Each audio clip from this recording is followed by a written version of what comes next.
decision, we have a regular presentation by the Director of Economic Research, and then after that I'll make a brief statement, and then we'll have a Q&A session. So I invite Dr. Harichandra to make the presentation first, please, and then following his presentation, there will be Sinhala and Tamil medium as well. Thank you.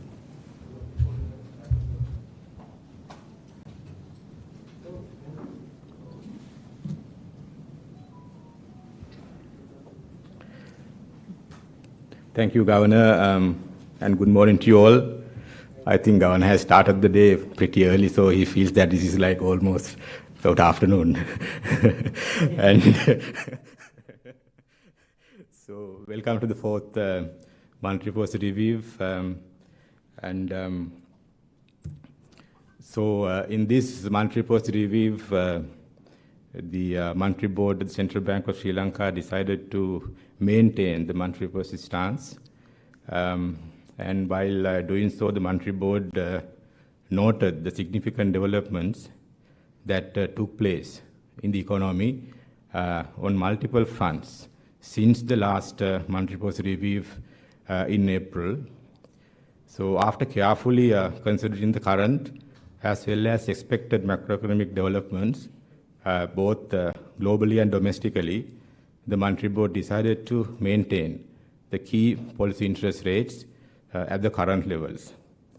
So the key policy interest rates are the standing deposit facility rate and the standing lending facility rate, which will remain at 13.5% and 14.5% respectively. So the SRR will remain unchanged at 4%. So with regard to the interest rate movements since our monetary policy tightening cycle, which began in August last year, there's a significant pass-through of these tight monetary policy conditions to the money market interest rates. We see a faster adjustment in the weekly average weighted prime lending rate, which has increased by 13.6% so far from August last year to a 19.36% level.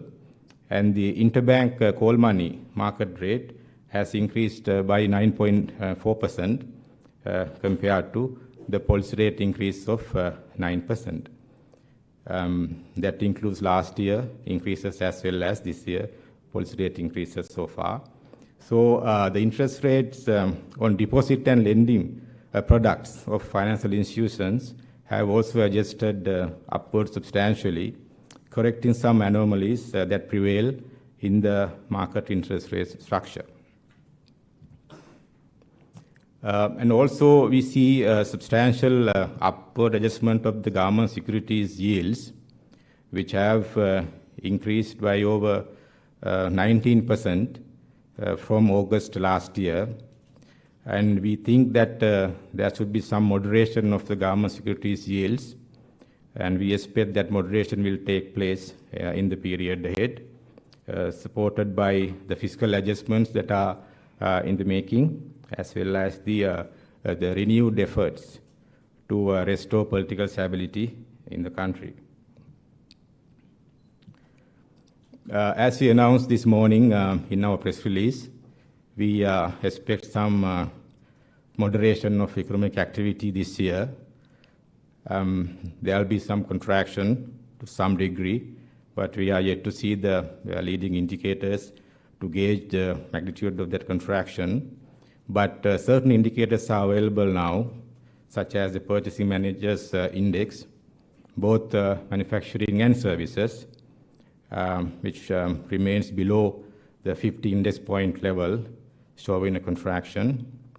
And the Industrial Production Index also showed a contraction in March on year-on-year basis by 10.2%.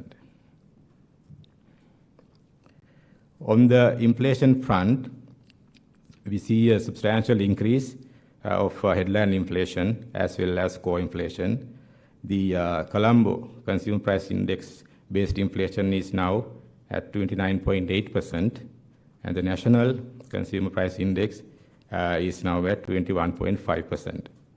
So we expect this inflation to remain elevated in the coming months before moderating thereafter, supported by the realization of the full impact of monetary policy measures.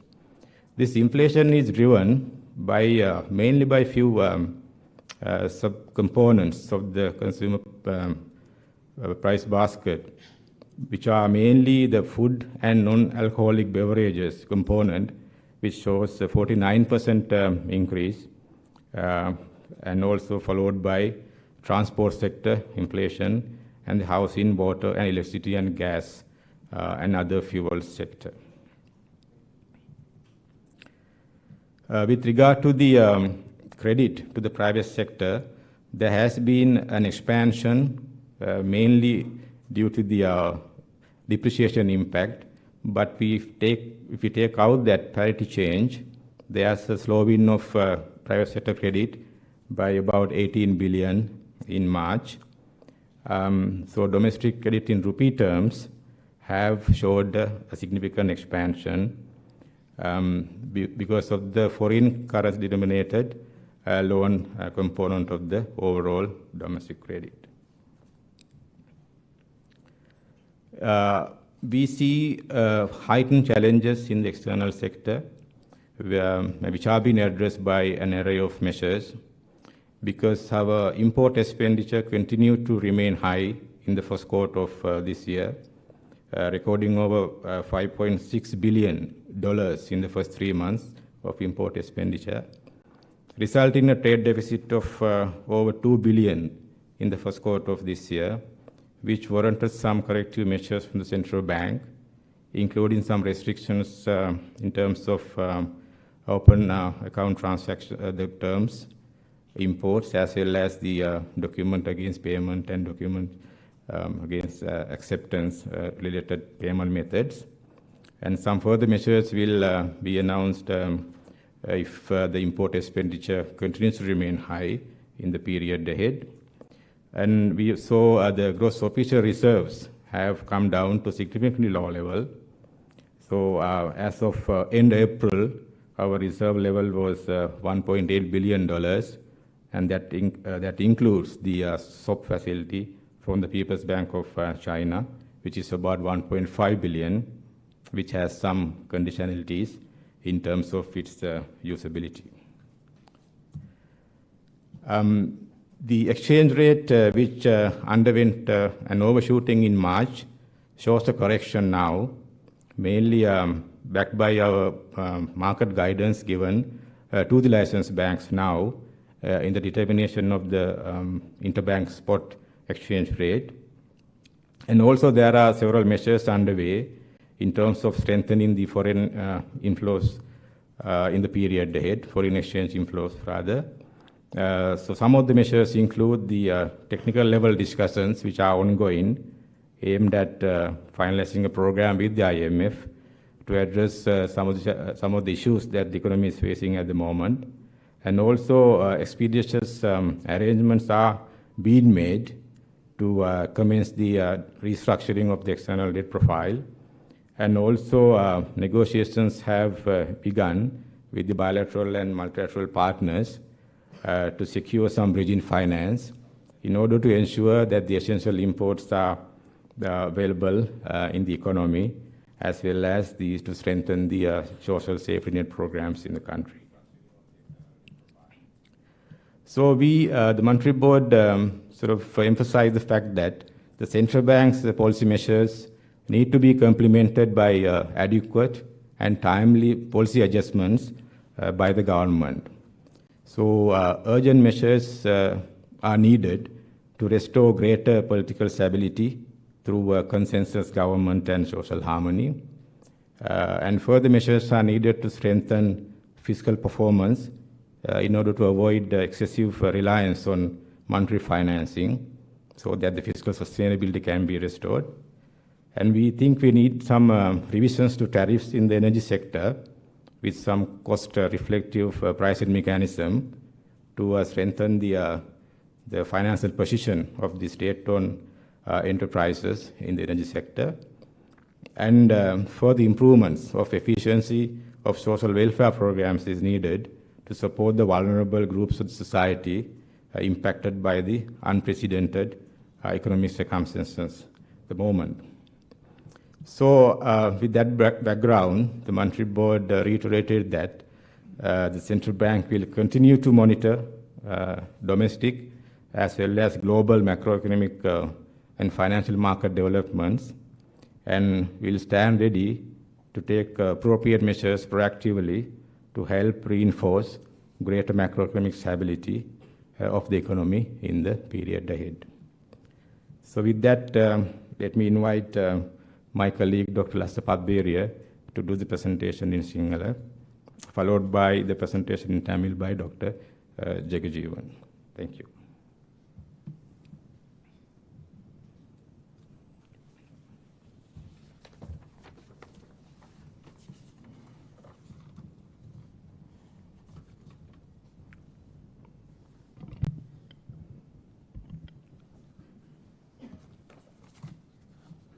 ස්තුතියි. අද දින ශ්‍රී ලංකා මහා බැංකුවේ මුදල් මණ්ඩලය 2022 වසරට නියමිත වූ 4 වන මුදල් ප්‍රතිපත්ති විවරණය ප්‍රකාශයට පත් කළා. එහිදී ශ්‍රී ලංකා මහා බැංකුව සිය ප්‍රතිපත්ති පොලිය අනුපාතික දැනට පවතින මට්ටමේ නොවෙනස්ව පවත්වාගෙන යාමට තීරණය කළා. ඒ අනුව ප්‍රතිපත්ති පොලිය අනුපාතික එනම් නිත්‍ය තැන්පත් පහසුකම් අනුපාතිකයේ 13.5ක මට්ටමේ නිත්‍ය ණය පහසුකම් අනුපාතිකයේ 14.5ක මට්ටමේ නොවෙනස්ව පවතිනවා. මෙම තීරණය කරා එළඹීමේදී ශ්‍රී ලංකා මහා බැංකුවේ මුදල් මණ්ඩලය පසුගිය අප්‍රේල් මාසයේදී සිදු කළ සැලකිය යුතු මුදල් ප්‍රතිපත්ති මැදිහත් වීමෙන් පසු ඇති වූ ප්‍රවණතා දැඩිව සලකා බැලුවා. එමෙන්ම අපේක්ෂිත සාර්ව ආර්ථික ප්‍රවණතාද සලකා බැලුවා. මම දැන් මේ කරුණු ඉතා කෙටියෙන් ඉදිරිපත් කිරීමට බලාපොරොත්තු වෙනවා. මුලින්ම අපි පොලි අනුපාතික දෙසට යොමු වෙමු. පසුගිය අප්‍රේල් මාසයේදී ප්‍රතිපත්ති පොලි අනුපාතික 7%කින් ඉහළ දැමීමට සාපේක්ෂව සමගාමීව වෙළඳපොළ පොලි අනුපාතික විශාල වශයෙන් ඉහළ ගියා. මෙහිදී ණය පොලි අනුපාතික මෙන්ම තැන්පතු පොලි අනුපාතිකද ඉහළ ගොස් තිබෙනවා. ප්‍රමුඛ පොලි අනුපාතිකයේ පසුගිය සතියේ 19.36 දක්වා ඉහළ ගොස් තිබෙනවා. පවතින පොලි අනුපාතික බැංකු පද්ධතිය වෙත වැඩි තැන්පතු ප්‍රමාණයක් ආකර්ෂණය කරගනු ඇතැයි අපි අපේක්ෂා කරනවා. මෑත කාලයේදී රාජ්‍ය සුරකම්පත් මත පළදා අනුපාතයක ඉතා විශාල ලෙස ඉහළ ගියා. එහෙත් ඉදිරියේදී රාජ්‍ය මූල්‍ය ප්‍රතිපත්තියේ වෙනස් වීම මෙන්ම රටෙහි දේශපාලන ස්ථාවරත්වය යථා තත්ත්වයට පත්වීම පිණිස ගනු ලබන ප්‍රයත්න හේතුවෙන් මෙම පොලි අනුපාතික පහළ ගොස් අඩු මට්ටම්වල ස්ථායී වනු ඇතැයි අපි අපේක්ෂා කරනවා.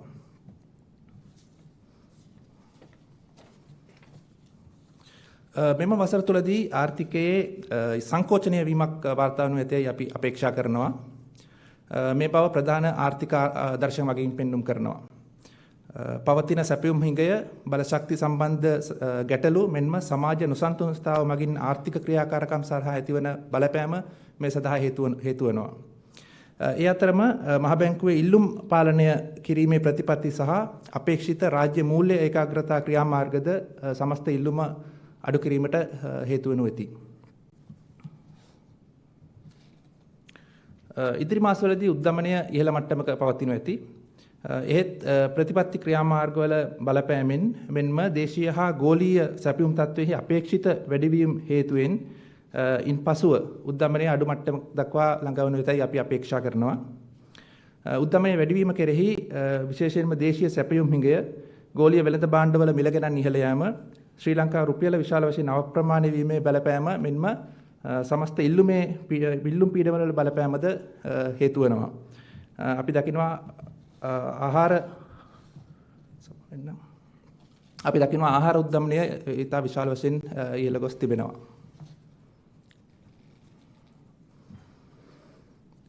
මාර්තු මාසයේදී රුපියල විශාල වශයෙන් අවප්‍රමාණය වීමේ බලපෑම නිසා පෞද්ගලික අංශයට සපයන ලද ණයෙහි ප්‍රසාරණය මන්දගාමී වුණා.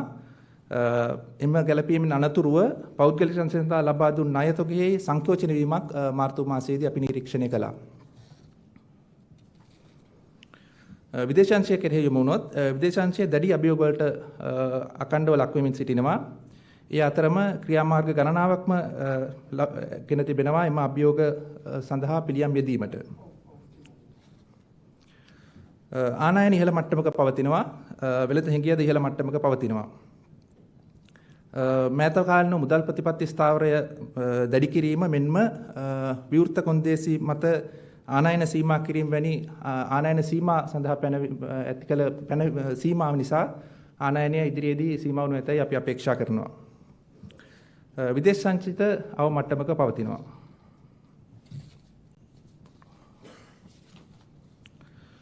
දෙදස් 22 මාර්තු මාස සිදු වූ විශාල අවප්‍රමාණයෙන් පසුව විනිමය අනුපාතයකේ නිවැරදි වීමක් අපි අපේක්ෂා කරනවා.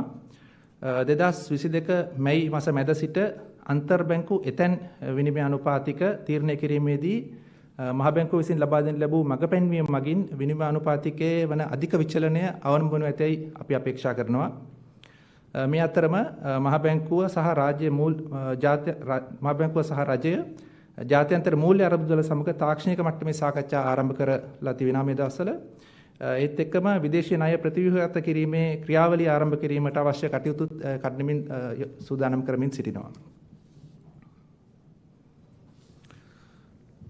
ආර්ථික තත්ත්වය තවදුරටත් පිරිහීම වැළැක්වීම සඳහා මහ බැංකුව විසින් මෙතෙක් ක්‍රියාත්මක කර ඇති ක්‍රියාමාර්ගවලට සහාය වෙමින් ඉහළ දේශපාලන ස්ථාවරත්වයක් ඇති කිරීමට කඩිනම් ක්‍රියාමාර්ග ගැනීමට අවශ්‍ය බව මුදල් මණ්ඩලයේ අදහස වුණා.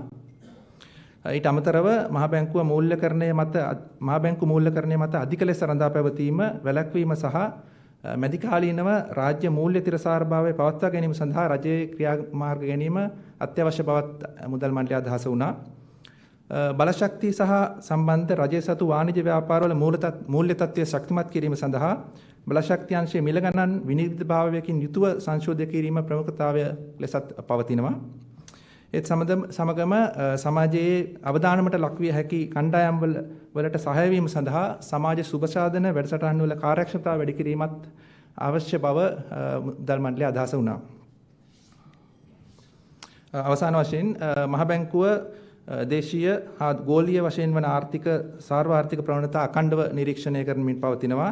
ඒ අතරම ඉදිරි කාලයේදී ආර්ථිකයේ ඉහළ ආර්ථික ස්ථායීතාවයක් ඇති කිරීමට සහාය වීම සඳහා අවශ්‍ය සුදුසු ක්‍රියාමාර්ග ගැනීමට මහ බැංකුව සූදානම්ව සිටිනවා. ස්තුතියි.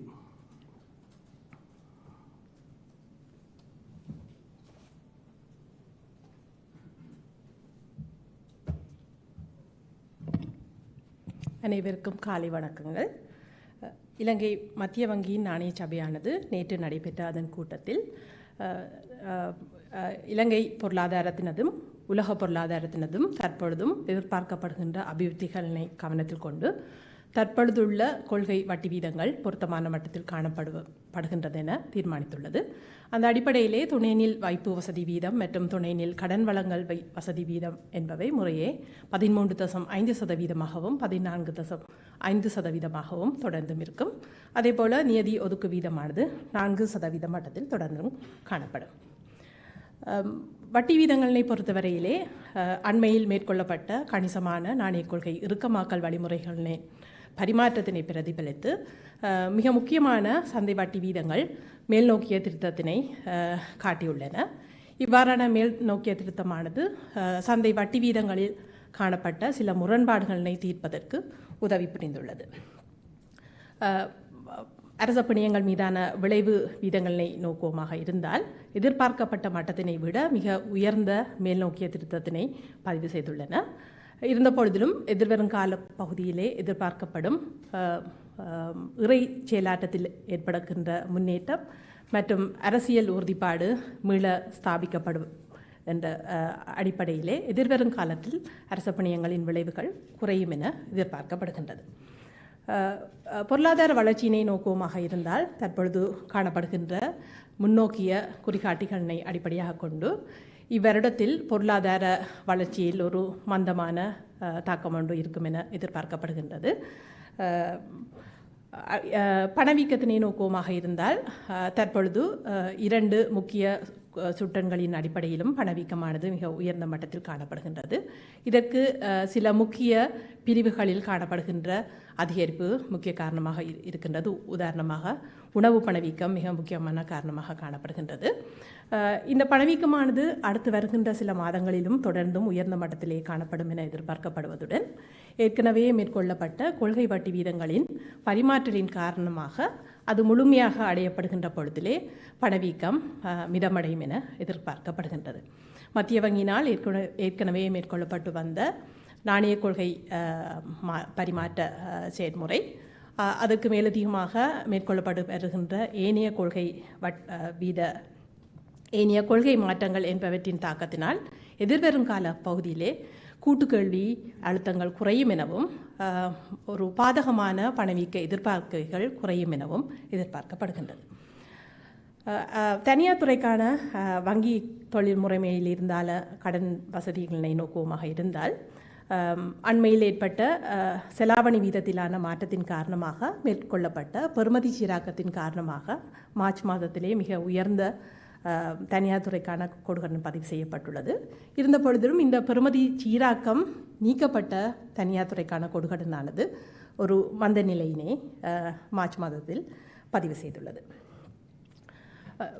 வெளிநாட்டுத்துறையினை நோக்குவமாக இருந்தால் வெளிநாட்டுத்துறையானது தொடர்ந்தும் ஒரு உயர்ந்த சமநிலையின்மையினையும் சவால்களையும் கொண்டு காணப்படுகின்றது. இவற்றினை பூர்த்தி செய்வதற்காக பல்வேறு கொள்கை வழிமுறைகள் தற்பொழுது மேற்கொள்ளப்பட்டு வருகின்றன. வர்த்தக செயலாற்றத்தினை நோக்குவமாக இருந்தால் கடந்த முதலாவது காலாண்டிலே இறக்குமதியானது தொடர்ச்சியாக உயர்வாக காணப்பட்டு வர்த்தக பற்றாக்குறையினை விரிவடைய செய்துள்ளது. இதற்காக பல்வேறு கொள்கை வழிமுறைகள் ஏற்கனவே மேற்கொள்ளப்பட்டு வருகின்றன. அலுவல்சார் மொத்த ஒதுக்குகளை நோக்குவமாக இருந்தால் ஏப்ரலில் மதிப்பிடப்பட்ட அலுவல்சார் ஒதுக்கு வீதமானது மிக தாழ்ந்த மட்டமான 1.8 ஐக்கிய அமெரிக்க டாலர் பில்லியனை கொண்டு காணப்படுகின்றது. இது 1.5 பில்லியன் பெறுமதியை கொண்ட சீன மத்திய வங்கியிடமிருந்தான பரஸ்பர பரிமாற்றல் தொடர்பான தொகையினையும் உள்ளடக்கியுள்ளது. இந்த பரஸ்பர பரிமாற்றலின் பயன்பாடு சில நிபந்தனைகளுக்கு உட்பட்டதாக காணப்படுகின்றது.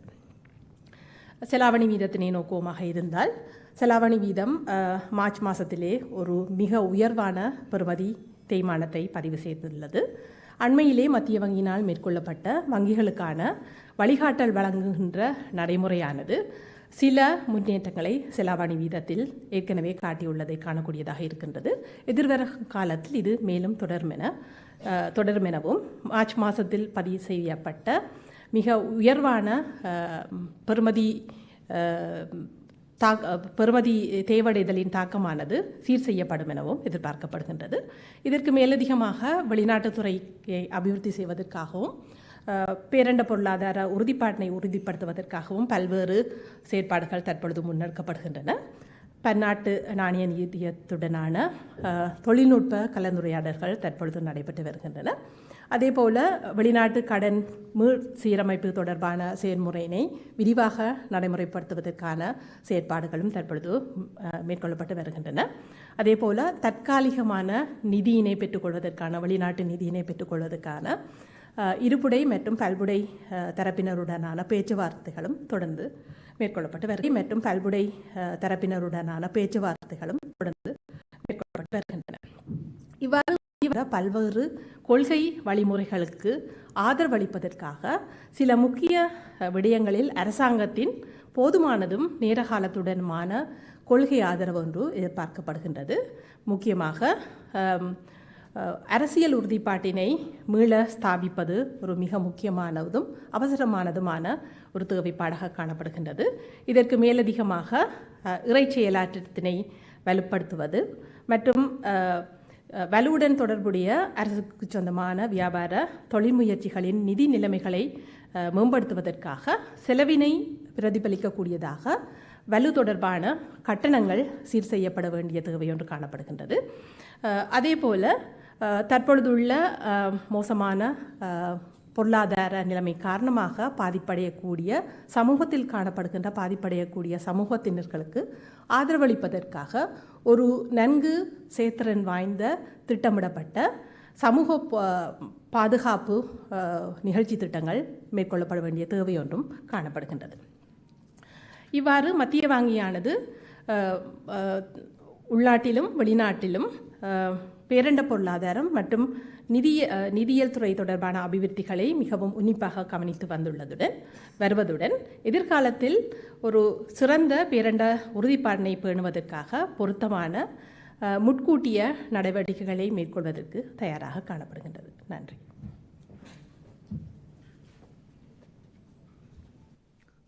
Thank you very much, Director of Research and his staff, for making the presentation. Let me add a few more remarks in addition to our monetary policy announcement and the basis for this decision.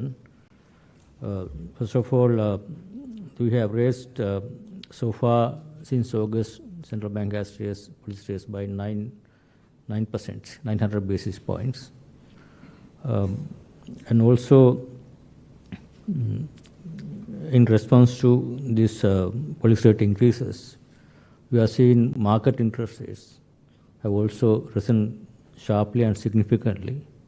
For example, now the numbers that were shown here basically showed us, compared to our 9% increase in our policy rates, the government treasury bills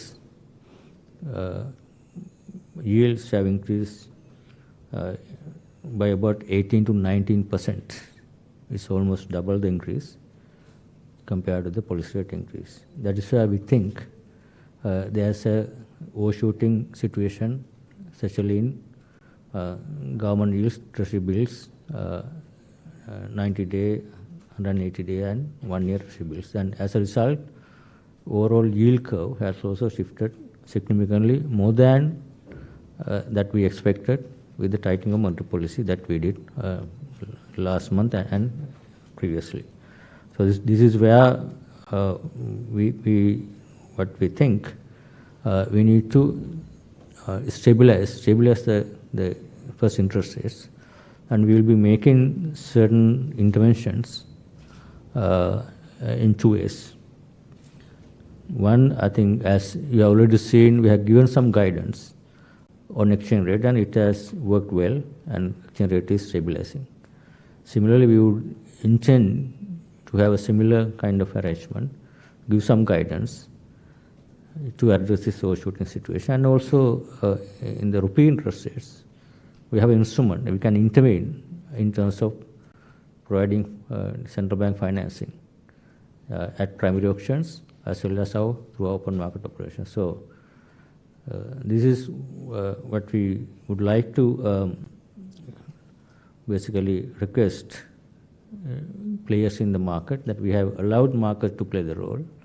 But if we think that interest rates have overshot, then that requires that basically need central bank intervention to stabilize the market. So in the rupee market, we have instruments, not only the guidance, but also ability to intervene through injecting funds into the market by central bank intervention. This is unlikely. In forex situation, it's only our guidance that has worked. Here we have both two instruments. But I want to make it very clear, we will continue to intervene as we did in the yesterday T-bill auction. We have rejected all the bids that were leading to increase yield rates more than the previous week weighted average.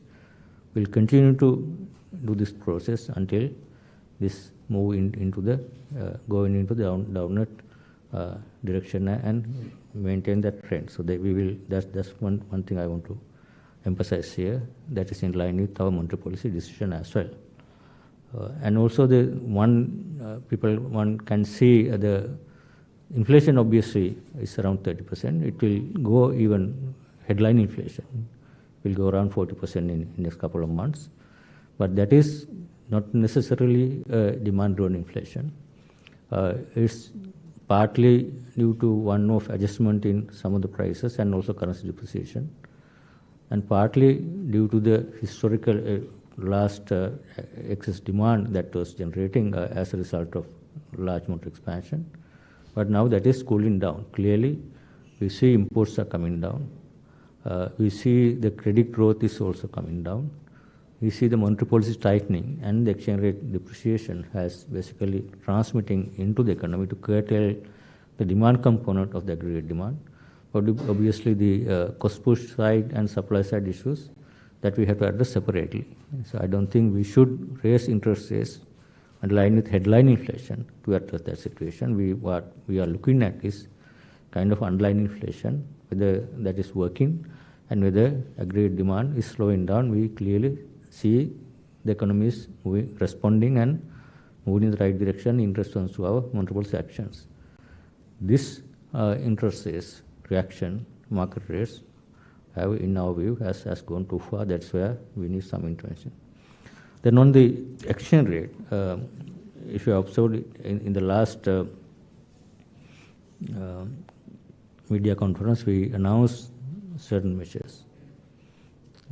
I'm glad to see the market is responding well, and working banks and all the other exporters or importers are following the guidance, and as a result, there are positive developments in the foreign exchange market. First, the black market premium has now come down significantly and falling in line with what we see the market interest rates within the banking sector. So that is one positive development, and we would expect that to continue because with several other measures. First one, the banning open accounts will be effective from 20th of this month. After that, the incentive for grey market activities, incentive for even exporters and others, remittances, to be used and to finance all these non-essential imports will not be there. So as a result, this grey market rates should be coming down further. As a result, the exchange rate now is turned around, and it will continue to, with more foreign exchange coming into the banking system, there will be more liquidity. That you already see the liquidity is gradually increasing in the foreign exchange market in the banking sector. That will help to stabilize the exchange rate further, and that trend will continue. That's our expectation. To support that, we have introduced some other measures. Today, with the monetary policy decision, we have imposed the LC, letter of credit margin requirement. We have brought back this for large number of non-essential items. Hereafter, they have to put money in advance if they want to open LCs. That's margin requirement back in force from today onwards. I think already circular has been issued. That's one thing. Second one, I already mentioned, the fully implementation of banning open accounts, DADP terms, that requires money to be sent through a banking system will be fully effective from 20th of this month, probably in a couple of days. So those two will certainly help more foreign exchange into the banking system. That will improve the liquidity and also continue the trend in the foreign exchange rates for the appreciation. And in addition, there are certain other measures we have discussed at the monetary report, and let me share that those measures as well. For example, you have seen in the media recently, the police raided the illegal possession of foreign currency. There are two instances, one $40,000, other one is euro 50,000 last week, and law enforcement agencies raided and taken legal actions against people who are possessing foreign exchange illegally. So we will continue that process, and under the Foreign Exchange Act, we have authority to continue that process, and what we intend to announce in next couple of days, because that requires Minister of Finance approval, because authority, the Minister of Finance, to issue this order under section, I think 22 of the Foreign 22. Section 8 of the Foreign Exchange Act. That order will be issued soon because Monetary Board has now agreed and we make the recommendations. Under which this order, there are, under the Foreign Exchange Act, there's a limit anyone can hold foreign currency notes in possession up to the value of maximum $15,000. If they have got that money legally, like for example, legitimate foreign currency, say someone gone abroad and when this person comes back, if they have left some foreign exchange, they can keep it up to 3 months, maximum $15,000 right now. Even if someone gets foreign currency as a gift or something, still they have a choice to keep in their hands up to 3 months, or after that they have to deposit this money in their, if they have foreign currency account. So those options are there. But what we are seeing in the recent past, because of this huge, large black market premium, people tend to collect foreign currency in notes and keep this foreign currency. So at homes, in their walls, in commercial, all these places, obviously it's an open thing that we are seeing a lot of places openly these transactions are happening. So what we are going to do in a couple of days is that we request all the foreign currency holdings by Sri Lankans residents here or entities. It's illegal to hold more than 15,000 limit. We're looking at bringing it down to 10,000. Even that 10,000, they have to show a proof of how they get that money. If not, within this, we are going to give a grace period of 2 weeks for them to be able to deposit this money either in their foreign currency accounts in the banking system or surrender that money and convert into rupees and keep that money in their rupee account. So we are not going to, basically this is their money, they can keep it in the bank account or they can convert into rupees. That's only for the kind of period that the concession or the grace period will be around 2 weeks. After that, our Foreign Exchange Act gives us authority to impose fines. So then after that, the fines can be based on the act. We are looking at the interpretation from the AG also. There are certain limits. For example, value of the transaction is, if they have $100,000, we can impose fine up to $100,000. So it means that they are going to lose their money if they hold this foreign currency in their hands. So this is what we intend to announce soon. And this is where we would like to make a request from people who are keeping this money. So give them an opportunity. So please come and deposit the money in the banking system. That's your money. Give them a chance, an opportunity for you to bring that money into the banking system, and you still will have that money. But any violation of that will be like you are keeping something illegal at your home, in your walls, anywhere. So we have the authority, and we also request public, and also we are getting some information, like what happened last week, 2 transactions. Give us information. We, our officers, with law enforcement authority, will be going for that information and will be conducting raids after 2 weeks. And then if we found that money, those are subject to depositing in the banks as well as certain fines that we can impose. So that is something that I want to announce here. This is basically intention is to get this, whatever the foreign currencies in circulation outside the bank system into the bank system. Here the idea is that will help for us to use those foreign currency to be used to support people's essential imports. That will give at least some support. That money can be used to, if you look at people waiting outside, gas queues, petrol queues, diesel queues, we can use that money to support people who need essentials. That is the whole intention.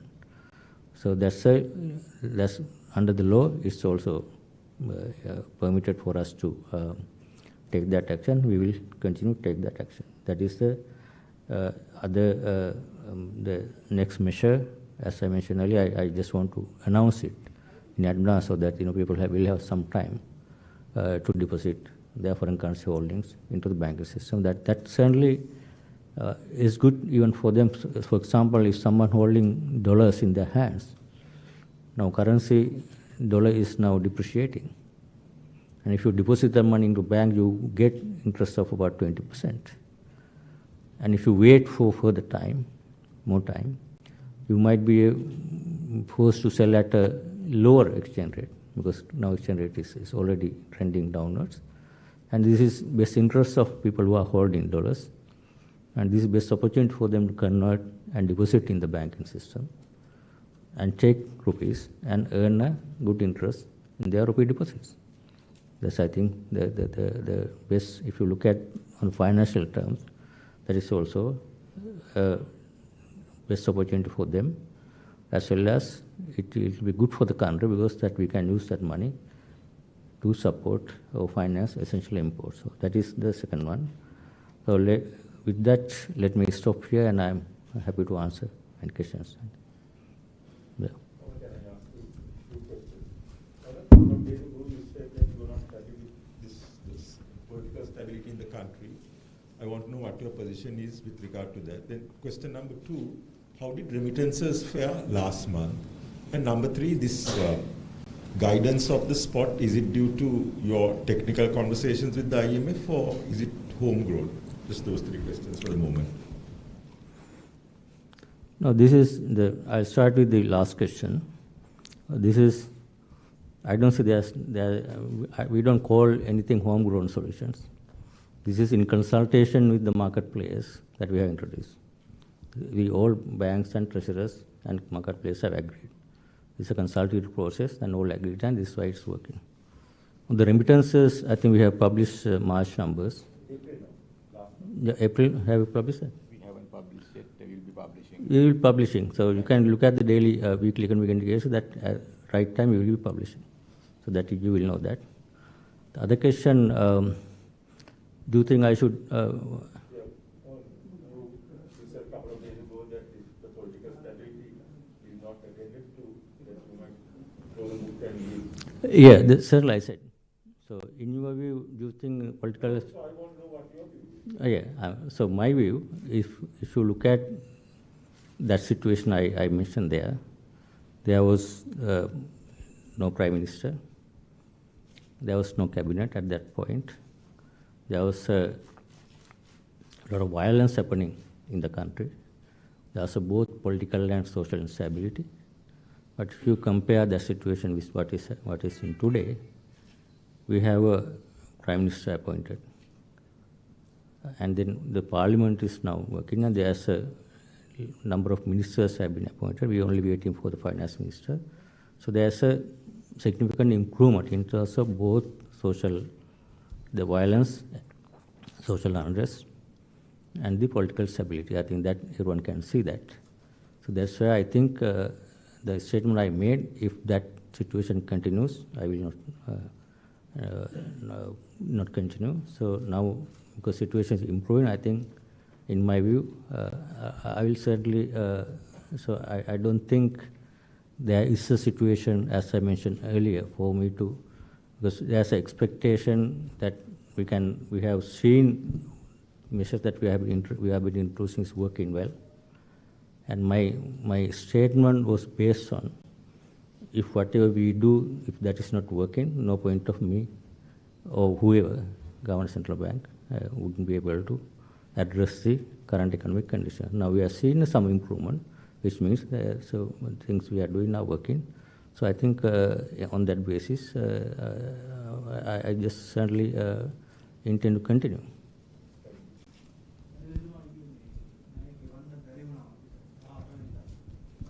ලංකාව නිල වශයෙන් ණය ගෙවීමට Nagan Baron, sorry, yeah.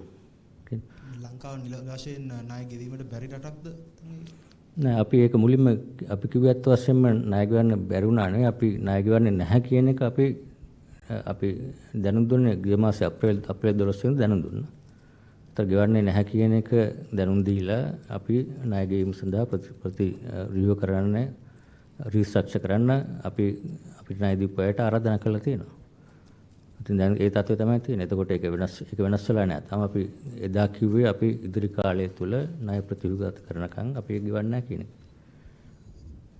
Governor, the fact that you are taking all these measures to bring money that is being held by families or other citizens, do you have any idea about how much of money there might be held in that sense? We have no idea, but there's kind of it is very well known that it has been openly, people are basically buying and selling dollars in the open market in say last couple of months, so that we have seen. And on the, I mean, as you said, in your view, the political situation has improved, there is some stability. What do you think is the crucial next step, and what can we do to actually start on the debt restructuring? Have you all, what is the status of that? That we have almost finalized, and it will be submitted to the next cabinet. And I would like to see a finance minister appointed, so that the IMF and all the negotiations, the finance minister is the one who has authority to sign off the policies. So that is, I think, there are indications there will be more cabinet appointed in a couple of days. So we can wait and see. But still, even without the finance minister, we have a cabinet. So we are going to submit the both financial and legal advisors' appointments to the cabinet most probably within a couple of days, most probably tomorrow or day after tomorrow. What is the status of the technical discussions with the IMF, please? That is still going on. This is the first week and the second week, last part of the technical negotiation. We have this is where they are looking at overall macro fiscal framework for next couple of years. We have shared all the information. We have shared with them both fiscal policy and the monetary policy and other structural reforms. We have shared with them our intentions of policy reforms that we want to implement in the next, say, 6 months or 12 months to address this situation. This is our own policies. And then they will assess their policies, and then the next step for them to do what they call this sustainability analysis based on our policy package and see at what level the debt is sustainable, so that then we can, then what are the adjustments those are needed to bring debt into sustainable level, the first one, and then what kind of contribution or that can be made by the creditors to bring our debt onto sustainable level. So those are the important things that we have to work on. So the staff, IMF staff and our staff are working very closely. We are hoping to continue that technical process going forward. I think probably tomorrow or end of the mission, the staff will make a statement, I hope. As usual, all the time they did that. Yeah. Do you think just having a prime minister and few ministers is political stability, because still there is bargaining and we have no finance minister? They are struggling to find a finance minister, and IMF, do you think will want to discuss, go forward with this? No, I mean, what I said, compared to the situation that was in the last, say, couple week before Monday, compared now, there is certainly improvement. That's what I said.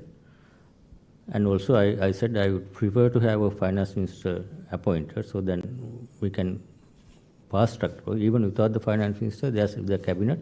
We can submit the financial address. We are certainly going to submit finance proposals to the cabinet. The president and prime ministers are there, they can approve that. It's a cabinet approval is needed, not the finance minister approval. So certain things, certainly finance minister say, if we finalize the IMF negotiation, when come to a stage where you sign a staff level agreement, then finance minister and the governor or even prime minister can give the commitment. So that all decision of who is going to be prime finance minister is a decision of the political authority with the 225 members of parliament and the prime minister and the president. So that process will go on. I have seen a good progress in that direction.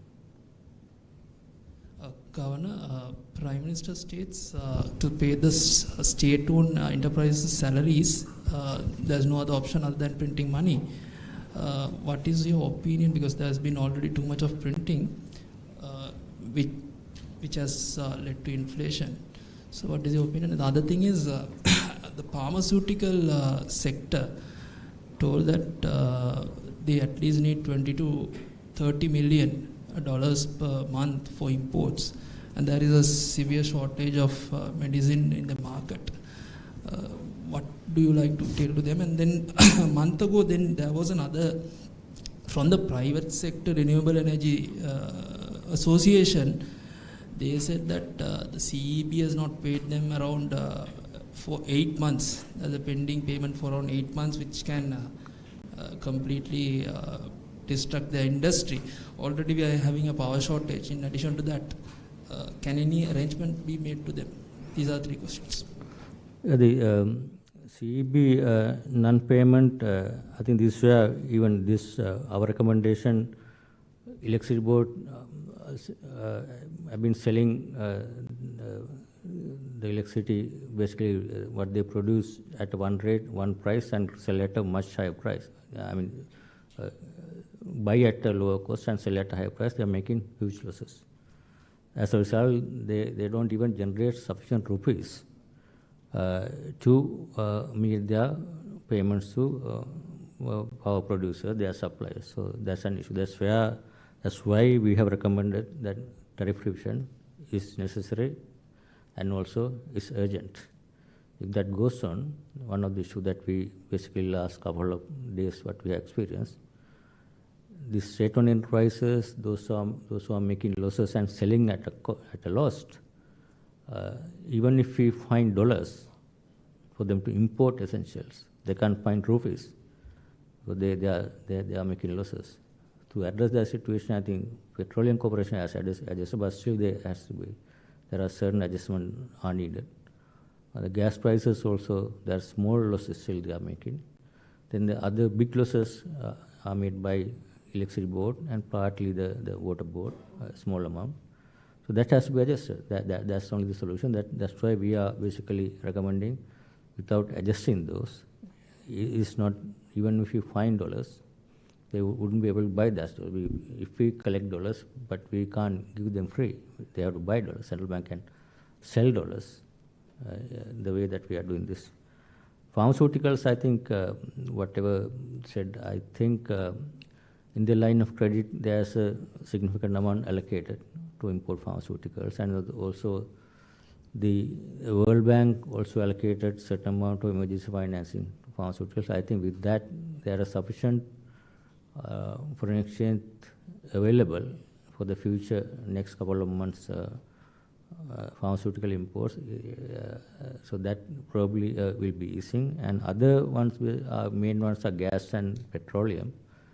That for this week, we have been able to, from Central Bank, we have been able to provide dollars for all the ships waiting outside now. You can see the fuel oil, the petrol, diesel, gas. All shipments have now been cleared, and we have provided dollars. Partly, World Bank disbursed $130 million, plus some of the remittances, export proceeds that we have collected some dollars for an exchange, and we have been able to finance. So I hope that the situation will be easing in next couple of weeks, so we can manage the situation. Even pharmaceuticals, we have given some money, and then they are in the line of trade. Others are basically they are lined up foreign exchange proceeds. And your first question on, I don't think, I can't remember the Prime Minister said can't find money to pay state-owned enterprises.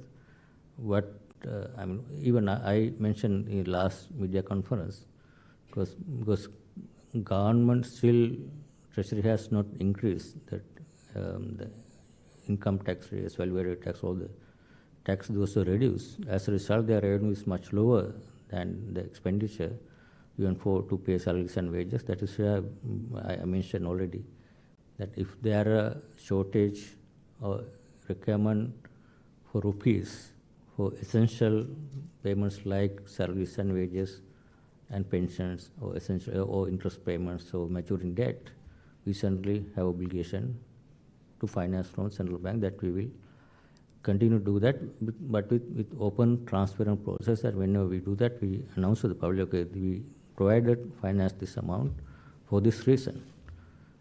It's basically for government expenditure, not for state-owned enterprises. State-owned enterprises, as you mentioned, that's their responsibility to adjust prices and then earn rupees so that they will be able to pay their salaries or pay to suppliers. That is independent operation of all state-owned enterprises. Anything else? Governor, are we now officially in a default position? That is one question. Second, the Prime Minister mentioned that they are going to collect money from the free market for fuel. Is central bank involved in this, or what exactly does that mean? As I mentioned, the default we have what we introduced is a preemptive default. So we announced that we are not going to make the payment. So you can use any technical term, whether it's a default. In my view, if we did that without announcing, that would be a hard default. This is what they say. This is a preemptive default. We announced to the creditors that we are not in position to pay that. There may be some technical terms based on the agreement. So if you even don't pay after 30 days, there's a grace period, something like, then they probably from their side they can consider as a default. Those are technical terminologies in the agreements, but still our position is very clear. We say until they come to restructure, we will not be able to pay. So that's what you call preemptive default. And this thing on purchasing open market, that's, I also basically saw in the news media, but that's, if money is available in the open market, we have no restriction that banks can buy, but within the guidance that we have issued. There's no premium, nothing. Any bank can buy from the open market if that is available. I think this is what what we expect with these measures. Even there's some money available outside, they will come and sell to the banks. That's, I thought, what they call open market. So that can be done, but without disturbing, without violating our instructions that we have issued to the commercial banks. This move to get money that the dollars that people may have with them.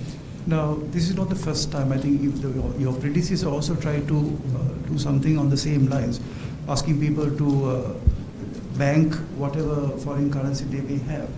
Now, if you don't know how much is out there in the market, what is the wisdom of trying to have all these restrictions?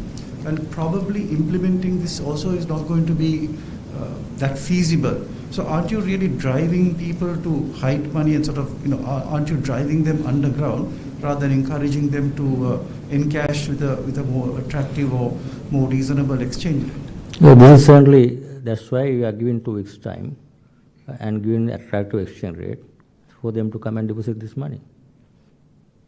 I can't remember whether that was announced earlier. I can't remember. Did you have that kind? There was an appeal. The Central Bank was saying. That's appeal. No, this is what I'm saying. This is under law. We are going to implement the law, and we can make. I also made an appeal to people to donate money here. We got some little money. That's appeal. This is the implementation of the law. That's what is different. So when you criminalize people holding foreign exchange. Not criminalize. We can impose fines. It's not a criminal offense. Yeah. Okay, so you sort of make it illegal. Aren't you driving people underground? People who have dollars may actually stash it somewhere, and you will not see the color of it for a long time. No, this is up to that's why we are telling. If anyone that's their choice. If they are willing to go underground, that's their decision. Also, they have a risk. That's why we are indicating if anyone goes underground with their foreign currency holdings, that's their decision. But there's a risk in all. These people might lose all of their holdings. If that is caught, or if someone gives us information, if we found it, they will be losing. That's, we are giving a warning that you have a choice. Whether you go underground and keep that money wherever hiding. It's like people are possessing something illegal, and obviously then they have to hide this. And also this should certainly discourage normal law-abiding people to engage in this transaction openly. So if there's a law that we have provision, if they're going to implement the law according to the letter of the law, then law-abiding people will certainly, that's why we are giving this grace period. And if they don't, anyone say, this is the same thing like illicit liquor. It's a legal business. But still there are some people doing that. But not everyone is doing that because everyone knows that's a very illegal business. So there may be some people who are willing to take the risk and keep in that mind that they have to take the risk and losing whatever holdings. So that's their choice. So we are giving them a warning or prior information. What about the money stashed away by illegally in other offshores? What? What about the money stashed away in offshores? Any law to bring those money back? You can settle the debts. No, if you can give me any example of who has. There's allegations of. No, we don't work on allegations. No. If there is a complaint or evidence, there is a law enforcement agency, they will take actions. Central Bank can't basically take actions on allegations. දැන් මෙච්චර කල් තෙල් අපි ගත්තේ ඉන්දිය සහන ණය වැඩපිළිවෙල යටතේ ඉදිරියට යන්න කොහොමද ඉදිරියට යනකොට අපි කොහොමද ඒ තෙල් ගන්න මුදල් හොයන්නේ අනිත් එක තමයි අගමැතිතුමා කියලා තිබ්බ ලෝක බැංකුව ඩොලර් මිලියන 160ක ණයක් දුන්නා කියලා මේක තෙල් වලට නෙමෙයි වියදම් කරන්න කියලා සඳහන් කරලා තිබ්බේ. එහෙනම් ඒක මොකටද වියදම් කරන්නේ? අන්තිම ප්‍රශ්නේ ජනාධිපතිතුමා ජපානයට ලියලා තියෙනවා මේ විදේශ විනිමය සංචිත අර්බුදය විසඳ ගන්න ඩොලර් ලබා දෙන්න කියලා. ඒකේ ප්‍රගතිය මොකක්ද? ඒ අන්තිමකේ ප්‍රගතිය මම කියන්න දන්නේ ඒක ජනාධිපති කාර්යාලයෙන් ඕන එක දැනගන්න මොකද ප්‍රගතිය කියලා. අර ඩොලර් මිලියන 160ක් මම ඒක මුලින්ම ගිස්සරෙත් අපි කිව්වනේ ලෝක බැංකුවෙන් ඒගොල්ලන්ගේ පවතින ව්‍යාපෘති යටතේ වෙන් කරව මුදල් වලින් කොටසක් හදිසි අවස්ථා සඳහා ඒගොල්ලෝ ඒ ව්‍යාපෘති වලින් අඩු කරලා යොමු කරලා තියෙනවා ඊළඟ මාස කිහිපෙට ඩොලර් මිලියන 600ක්.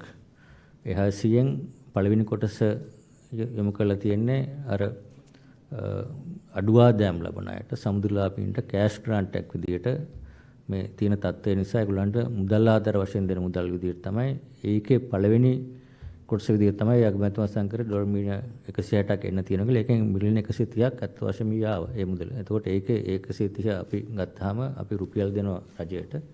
රජයේ මුදල් පාවිච්චි කරලා ඒ අඩුවා දැම් තියෙන අයට ගිණුම් වලට මුදල් ලැබනවා. ඒ ඩොලර් ටික අපට ලැබුණා. ඒ ඩොලර් වලින් තමයි අපි මේ පහුගිය මේ ඉදිරියට තියෙන තෙල් සහ ගෑස් අවශ්‍යතාවය දැනටම සපුරලා තියෙන්නේ කොටසක් එකෙන්. ඊට අමතරව ඉන්දියන් ලයින් ඔෆ් ක්‍රෙඩිට් එකේ වගේ විදියට කොටසක් එනවා ඉන්දියන් ලයින් ඔෆ් ඩීසල් ඇවිල්ලා තියෙන එකෙන්. ඒකට ඒක ගෙවන්න ඕනේ නැහැ. ඊට අමතරව ඉන්දියාවෙන් තව මිලියන 500ක් වැඩි කරන්න ඒගොල්ලෝ මේ දැන් කැමතිලා ඒක සාකච්ඡා කරගෙන යනවා තෙල් වලට.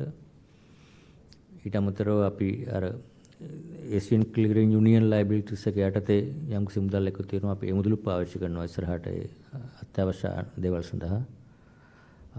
ඊට අමතරව එක්ස්පෝර්ට් ප්‍රොසීස් කන්වර්ෂන් එකෙන් යම් කිසි මුදලක් ලැබෙනවා අපි ඒකත් පාවිච්චි කරනවා. ඒතර ඒ ආකාරයෙන් මේක මේ අත්‍යවශ්‍ය දේවල් ඊට අමතරව මම කියපු අනිත් දේවල් වලින් අපි බලාපොරොත්තු වෙන තව තවත් බැංකු ක්‍රමය තුලට විදේශ විනිමය ලැබෙයි. අර ග්‍රේ මාකට් එක බ්ලැක් මාකට් එකේ කටයුතු සම්පූර්ණයෙන්ම නැවතලා ඉතින් මේක ආවම අපේ ඉදිරියේදී අඩුම ගානේ අත්‍යවශ්‍ය දේවල් සපයා ගන්න පුළුවන් වෙයි කියන බලාපොරොත්තුවක් අපේ තියෙනවා. ඒ අනුව තමයි මේ වැඩ කරගෙන යන්නේ. On the amnesty for the dollars, currency notes, can they also deposit them in a dollar account? I'm asking because some banks have these shops that they are maturing, they have to pay some of the banks. You can, if someone has a dollar account, then obviously there's a choice whether they deposit in their dollar account or deposit in a bank and take rupees. I mean that bank will make a decision. And also I want to make clear is this illegal possession of dollars, but bank will do the KYC and see how they have earned this money, either rupees or dollars. If they found there's an illegal way of earning this money, then obviously they will take whatever the necessary actions based on that. Normal KYC will apply to everyone. But we encourage banks to accept those deposits and allow them to deposit either in rupee account or in dollar account if they have dollar account. So if they if they cannot prove, they'll be converted to rupees or what exactly? Yeah, they're converting rupees. So the two credit lines from India, who holds the liabilities, the CPC or the Treasury? Treasury, government. Both of the credit lines, Treasury holds? Yeah, government. This is government facility. අධිපතිතුමා දැන් අර තෙල් සහ මේ අනිත් විදුලිය වගේ දේවල් පාඩුවට විකුණන තත්ත්වේ නෑ නිවැරදි කරගන්න ඕන කියලා ඔබතුමා සඳහන් කළා. නමුත් ප්‍රශ්නේ තියෙන්නේ අර කලින් නම් අපි ඉස්සර ලෝක වෙළඳ පොලේ මිල වැඩි වුණාම මෙහි ඒ මිල වෙනස් කරගන්න ඕන කියලා කියනවා. නමුත් දැන් එක්ස්චේන්ජ් රේට් එකේ ප්‍රශ්නේ නිසා ඔබතුමත් කලින් අවස්ථාවක ප්‍රකාශ කළා අධිතක්සේරුණු විනිමය අනුපාතයක් තියෙන්නේ. ඒ නිසා අර ලෝක වෙළඳ පොලේ වැඩිවීමට අමතරව අපේ විනිමය අනුපාතයේ විශාල වශයෙන් අප්‍රමාණය වීම නිසා ඒක බලපාලා තියෙනවා මිලට මේ විශාල වශයෙන්. ඒතර ඒ තත්ත්වය අනුව අපේ ප්‍රශ්නේ නිසා මේ මිලට බලපාලා මේ මිල වැඩි කිරීමට උනොත් මහ ජනතාවට විශාල පීඩනයක් ඇති වෙනවා. ඒ වගේම අර නැව් මූදේ තියෙනකොට ප්‍රමාද ගාස්තු ගෙවන්න වෙනවා නිකරුණේ දිනපතාම විශාල වශයෙන්. ඒතර ඒකත් මේ පිරිවැයට බලපාන. ඒ නිසා පෝලිං වලට අමතරව මේ විශාල මිල පීඩනයක් ඇති වෙලා තියෙනවා මහ ජනතාවට මේ අපේ ප්‍රශ්නේ නිසා ලෝක වෙළඳ පොලේ තියෙන වැඩිවීමට අමතරව ඒ තත්ත්වය කොහොමද අපි නිවැරදි කරගන්නේ? ඔව් ඒක නිසා තමයි අපේ ප්‍රශ්නේ විසඳන්නේ අපි උත්සාහ කරන්නේ. දැන් මෙතර කල් අපේ ප්‍රශ්නේ මෙහෙම ආපු නිසා තමයි මේ 380ට විතර ගියේ. ඒක නිසා තමයි මේක තව ටිකක් ස්ථාවර කරලා මේක අඩු කරගෙන ගියාම ඒකට තමයි ඔක්කොම දේවල් කරන්නේ. ඉතින් ඒකෙන් අපි බලාපොරොත්තු වෙන්නේ දැන් පහුගිය දවස්වල මේක 300 320 40 50 80ට යන ගිහිල්ලා දැන් ඒක අනිත් පැත්තට ඇවිල්ලා තියෙනවා. ඒතර ඒ ආවට පස්සේ මේක ඊට අමතරව ලෝක වෙළඳ පොලේ තෙල් මිල අඩු වුණොත් ඒ අඩුවීම වෙයි. ඒකට ඒ අනුව ඒක ක්‍රමානුකූල වෙයි. ඒක තමයි බලාපොරොත්තු අර ප්‍රමාද ගාස්තු වුණත් දැන් අපිට වෙළඳ පොලේ විදේශ විනිමය නියමාකාරයට අනවශ්‍ය දේවල් වලට විදන් කරන්න නැතුව අත්‍යවශ්‍ය දේවල් වලට විතරක් ලැබෙන තියෙන විදේශ විනිමය පාවිච්චි කරා නම් එහෙම ප්‍රමාද වෙන්නේ නැහැ. ඒ නිසා තමයි මේ පියවර රාශියක් අපි අරන් තියෙන්නේ. ඒ ක්‍රමය ඒක යම්කිසි ආකාරයක අඩු කිරීම සඳහා. ඉතින් මම බලාපොරොත්තු වෙන්නේ ඒක අපි මේ කරන වැඩපිළිවෙල වලින් ක්‍රමානුකූලව ඒක අඩු වෙයි කියලා බලාපොරොත්තු වෙනවා. ගවන පුංචි පැහැදිලි කිරීමක් බඩයි නායක ප්‍රශ්න තියෙනවා. ඒ වගේම අධිපතිතුමා දැන් අර විදේශ විනිමය ප්‍රේෂණ අර කලින් ඇමරිකානු ඩොලර් මිලියන 600කට වැඩිය ලැබිච්ච එක තමයි දැන් අඩු වෙලා තියෙන්නේ 50ක් විතර අඩු වෙලා 60 දක්වාම අඩු වුණා. එතකොට දැන් අපේම ශ්‍රමිකයන්ගේ සල්ලි අපිට නැවත ණය ගෙවන්න ඕනෙත් නැහැ. කොන්දේසිත් නැහැ. අපිට උත්සාහ ගන්න පුළුවන් නම් අර ලැබුණු ගානම. ඒ කියන්නේ මිලියන 600ක් විතර ලැබුණා දැන් 200 ගානටත් අඩු වුණානේ.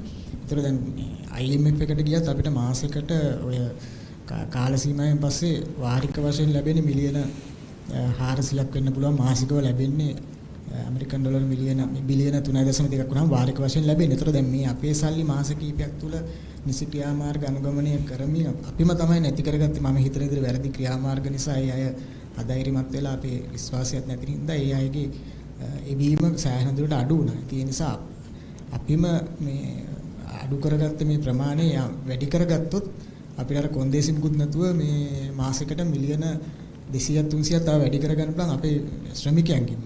ඒතර ඒ සඳහා මේ උනන්දු වෙන්නේ නැත්තේ ඇයි මේ ඒ කියන්නේ ඉල්ලීමක් කරාට මං හිතන්නේ ඒක වැඩ කරනවා කියලා ඊට වැඩිය ලොකු මෙහෙයුමක් ඕන නෑ. ඒක ධෛර්යමත් කරන තමයි දැන් පළවෙනි කාරණේ මේ බ්ලැක් මාකට් එකේ වැඩිපුර රුපියල් 40ක් දෙනකොට ඒක අපි බලාපොරොත්තු වෙන්න බෑනේ ඒගොල්ලන්ට මේ බැංකුවෙන් ගන්න කියලා. ඒ පළවෙනිම ධෛර්යමත් කිරීම තමයි බ්ලැක් මාකට් එකේ තියෙන රුපියල් 40 බිඳුව කරන එක. ඒක වෙලා තියෙනවනේ. එතකොට ඒගොල්ලන්ට දැන් තියෙන choice එක තමයි අවදානමක් කරන් එහෙම කාගෑර සල්ලි දීලා වෙනවාද එහෙම නැත්නම් බැංකු ක්‍රමය තුලින් ගෙවනවාද කියන එක. එතකොට දැනටමත් යම්කිසි ධෛර්ය දීමක් දීලා තියෙනවා. දෙවනි ධෛර්ය වීම තමයි කලින් රුපියල් 200ක් හම්බෙච්ච එකට එයාපු ඩොලර් එකට දැන් රුපියල් 360ක් ලැබෙනවා. එතකොට ඒක සෑහෙන ප්‍රමාණයක වැඩිවීමක්. දැන් ඒකත් දීලා තියෙනවා. එතකොට අනිත් ඊට අමතරව ඔබතුමා කිව්ව කතාව හරි. එතකොට මිලියන 200 දැන් අපි දකින්නේ මිලියන 600ක් විතර මාසයකට ආපු එකෙන් අඩු වෙලා යම් කිසියක වැඩිමත් අපි දකිනවා. කොටසක් තමයි අර බ්ලැක් මාකට් එකෙන් ගිහිල්ලා non essential imports වල ගිහිල්ලා පාවිච්චි කරලා තියෙන දා අපි ඒක නවත්තලා තියෙනවානේ. එතකොට මේක අනිවාර්යයෙන්ම මේක ඇතුළට එන ක්‍රමයක් දැන් තියෙනවා. අනිත් එක තමයි අපි දැන් උතුම් කිව්ව එකක් විදේශ විනිමය ඉපීමේ මාර්ගය වැඩි කිරීම තමයි දෙවෙනි කාරණය. එතකොට එතින් බලුවොත් අපනයන වලින් හම්බ වෙනවා මාසෙකට ඩොලර් බිලියනයක්.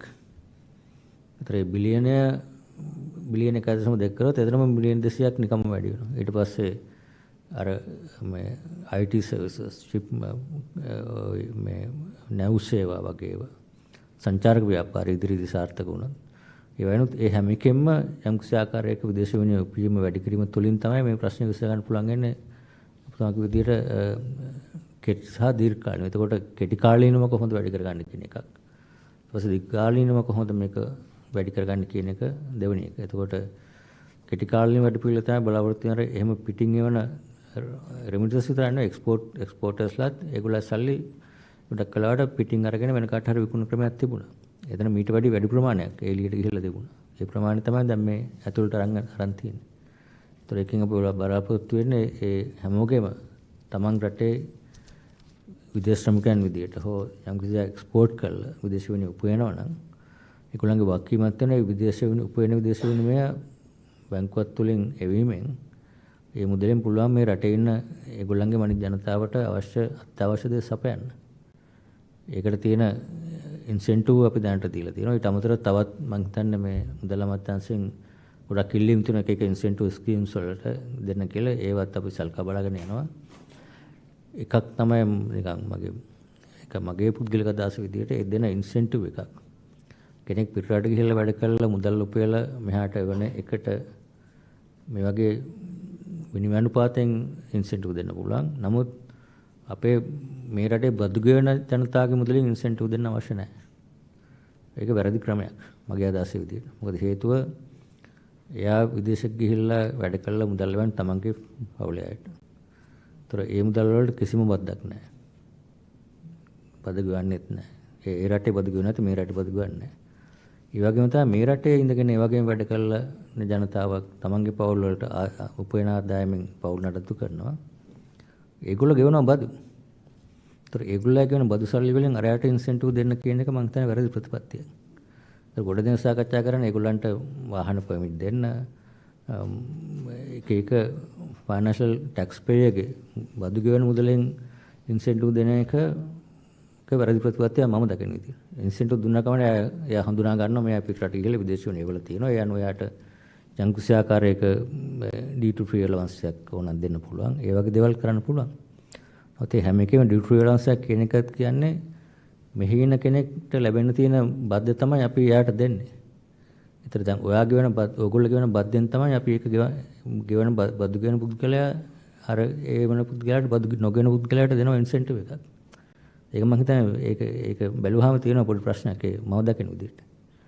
ඒ නිසා තමයි ගොඩක් ඒවා මම දකින්නේ විදේශ විනිමය පිටරට ඉන්න අය කතා කරාම හැමතිස්සෙම ඉල්ලන දැන් අපි සල්ලි වන්නම් අපට දෙන්න ඩියුටි ෆ්‍රී කාර් පර්මිට් එකක්.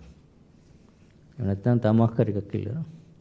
ඉල්ලීමෙම කරන්නේ එයා සල්ලි හම්බ කරලා සල්ලි වෙනවා තමන්ගේ පවුලට. ඊට අමතරව මෙහෙ බදු ගෙන කෙනාත් එයාට තමක් හරි දෙන්න කියලා කියනවා. ඒක අසාධාරණ දෙයක් නේද?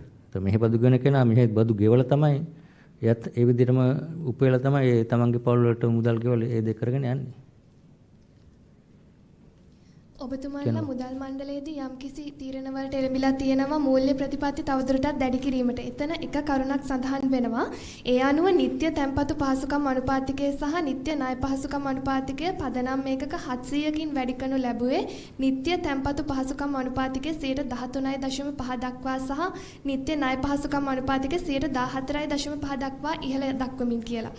මේකෙන් මොකක්ද වෙන්නේ කියලා ජනතාවට පැහැදිලි වෙන ආකාරයෙන් විස්තරයක් සඳහන් කරනවා නම් මම කැමතියි.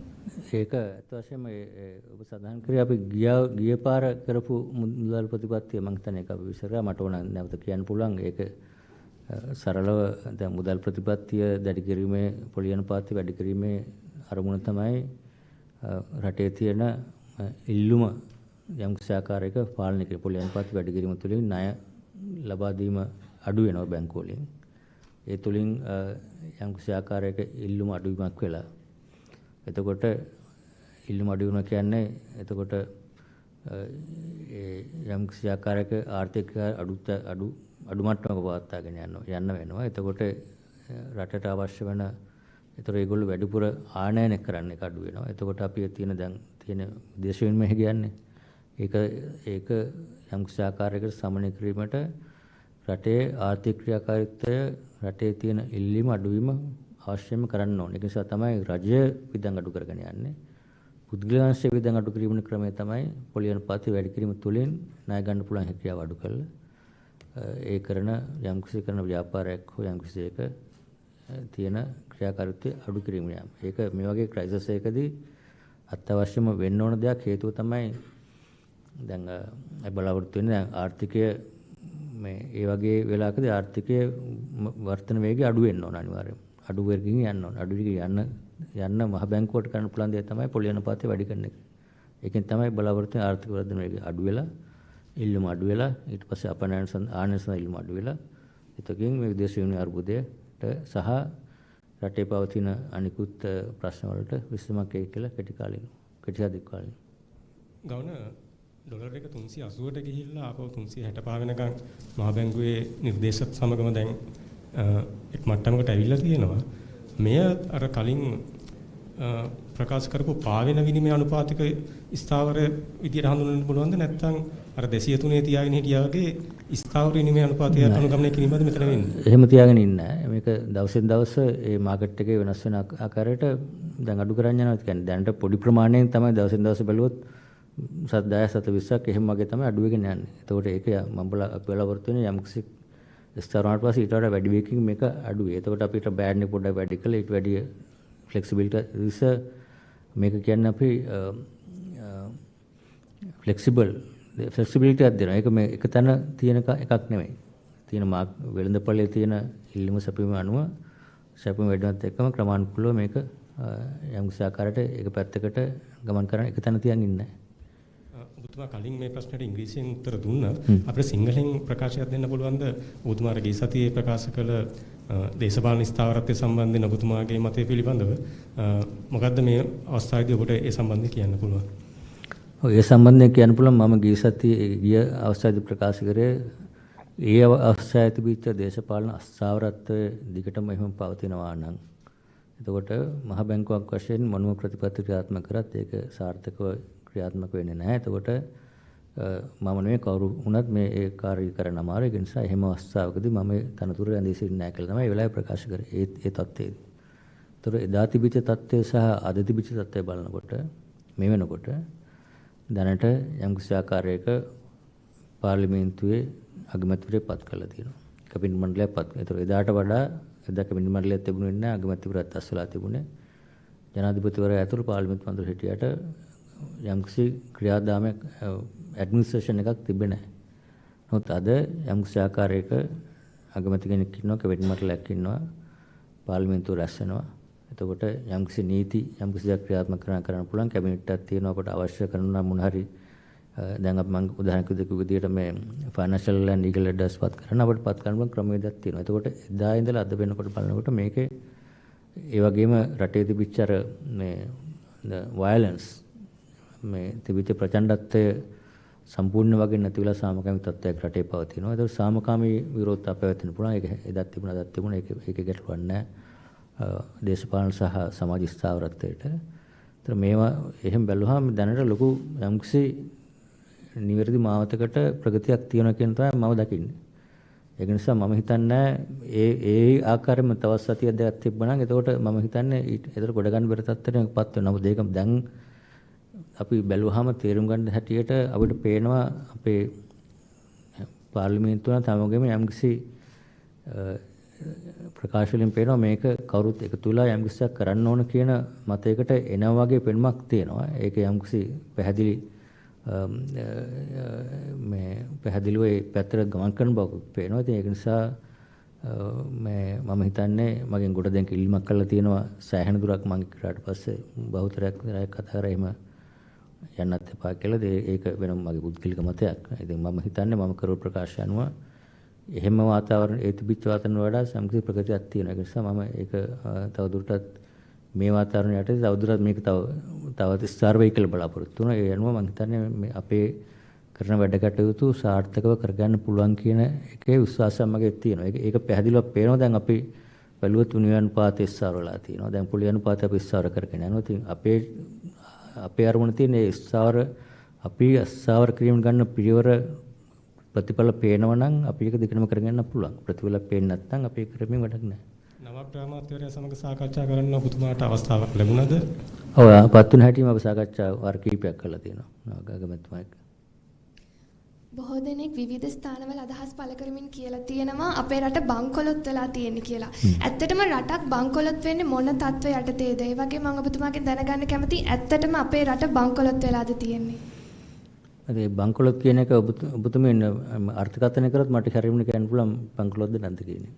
දැන් අපි කියන්නේ අපි දැන් ප්‍රකාශන අපි ණය ගෙවන්න අපේ විදේශ වලට ගෙවන ණය ගෙවීම නොහැකි තත්ත්වයට පත් වෙලා තියෙනවා. ඒක නිසා අපි කියලා දෙනවා අපි ණය ප්‍රතිඝාත කරන්න කියලා. ඒක තමයි දැන් තියෙන අත තත්ත්වය. ඉතින් ඒකට ඔබතුමී කියනවා බංකොලොත් වෙලා කියලා. ඉතින් ඒක එහෙමනම් ඒක මම ඒක කොහොමද කියලා කියන්න මොකද්ද අදහස් කරේ කියන එක කිව්වොත් මට කියන්න පුළුවන් මේක තමයි ඇත්ත තත්ත්වය වෙලා තියෙන්නේ. අපිට විදේශ ණය ගෙවා ගන්න බැරි තත්ත්වයකට පත් වෙලා තියෙනවා. සංචිත හොඳට මඩලා තියෙනවා. ගෙවන්න තියෙන ණය ප්‍රමාණය වැඩි විදේශ වලට. ඒක නිසා අපි නියෝජනය කළා තියෙනවා මේ තියෙන ඉතින් ණය ගෙවන්නේ නැහැ කියලා. ඒක තමයි සත්‍ය තත්ත්වය.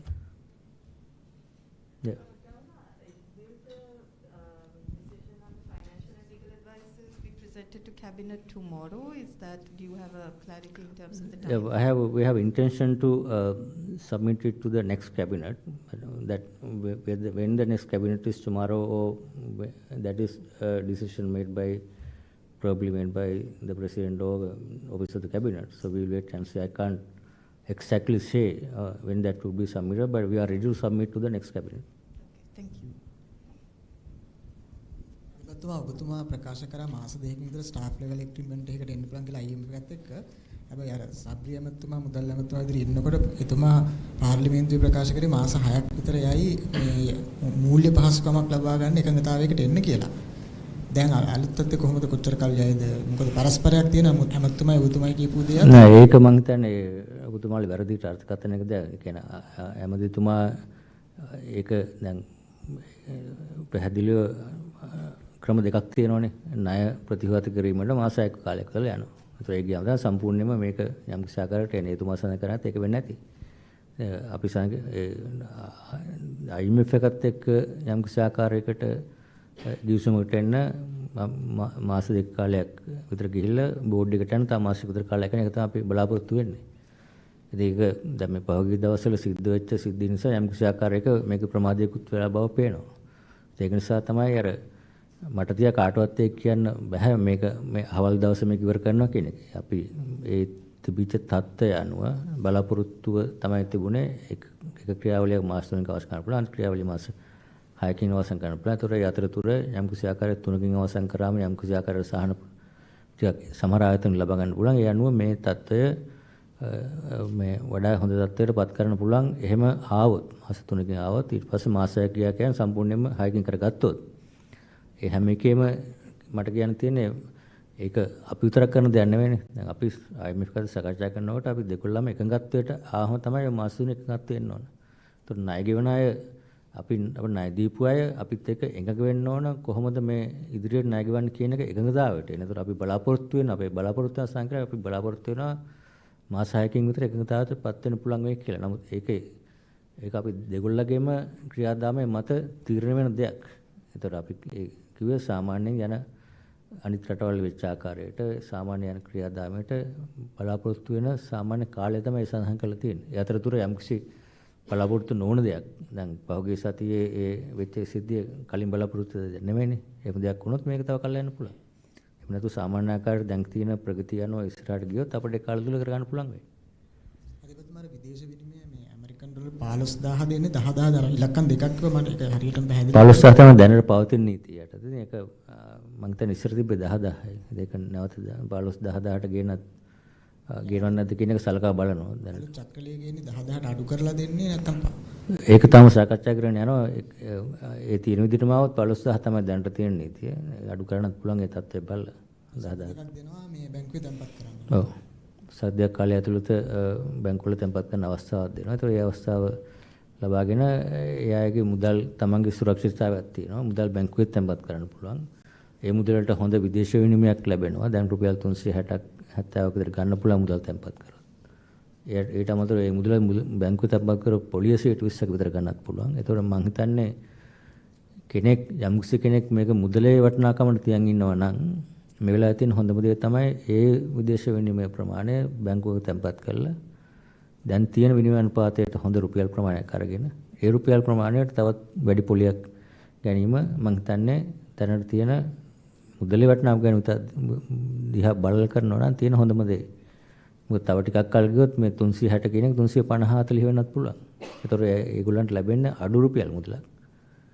පොලි අනුපාතය තියෙන පුළුවන්. නමුත් එතකොට ඒකේ පාඩුවක් වෙන්නේ. ඉතින් ඒක හැමෝටම හොඳයි මේක. මුදල් තියන් ඉන්න කෙනා එහෙම පරමාර්ථයෙන් තියන් ඉන්න. එහෙම නැතුව වෙනමක් හරි නීති විරෝධී ජාවාරමක් කරන්න වගේ තියන් ඉන්නවා. එතකොට අර මෙතුමා කිව්වා වගේ මේ ඒක හැමදාම අන්ඩර්ග්‍රවුන්ඩ් කරන බිස්නස් එක අන්ඩර්ග්‍රවුන්ඩ් කරගෙන යයි. ඒක තියාගෙන. ඒතකොට ඒක නීති විරෝධී ව්‍යාපාරයක්. ඒව වෙනම නීති ක්‍රියාමාර්ග ගන්න ඕනේ. ඒ වළක්වන්න. නමුත් අපි කියන්නේ මුදල් පහුගිය දවස්වල අපිට දැනගන්න ලැබුණු විදිහට ගොඩ දෙනෙක් මේ ඩොලරයගේ වැඩි වෙන නිසා ඩොලර් එකතු කරගෙන තියාගන්න ඉන්න යම්කිසි ප්‍රවණතාවක් තිබුණ කියන එක තමයි මම හිතන්නේ. ඔබතුමාලත් දන්නවනේ ඒක හැමෝම කියලා කියපු දෙයක්. ඒ ප්‍රවණතාවය මේකෙන් නැති වෙනවා. ඔයක තියාගෙන ඉන්නත් බෑ. එහෙම ඩොලර් තියාගෙන ඉන්න එක නීති විරෝධී වැඩක්. ඒ සීමාවෙන් පිටත යම්කිසි ආකාරයක පෙන්වන්න පුළුවන් වෙන්න ඕන කොහොමද මේක ලැබුණේ කියලා. එහෙම නැතුව විදේශ ඒක නිසා අර කස්ටම් එකෙන් හැමතැනම එයාපෝට් එකෙන් අල්ලන්නේ.